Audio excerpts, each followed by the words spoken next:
అందరికీ praise the lord. ఈరోజు దేవుని వాక్యము సామెతలు 22వ అధ్యాయం 6వ వచనం. బాలుడు నడవవలసిన త్రోవను వానికి నేర్పుము, వాడు పెద్దవాడైనప్పుడు దాని నుండి తొలగిపోడు. ప్రియమైన తల్లిదండ్రులారా, బాలుడు నడవలసిన త్రోవను అంటే బాల్యము నుండి వారికి ఊహ తెలిసేంతవరకు మీ దగ్గరే పెరుగుతారు.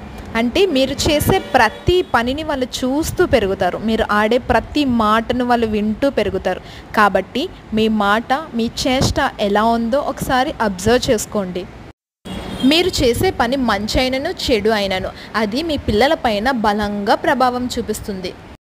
మీరు మాట్లాడే మాట మంచైనను చెడైనను అది మీ పిల్లలు నేర్చుకుంటారు.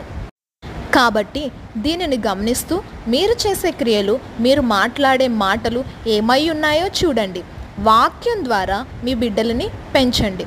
దేవుడే వారిని సరి అయిన మార్గంలో నడిపిస్తాడు. Praise the lord.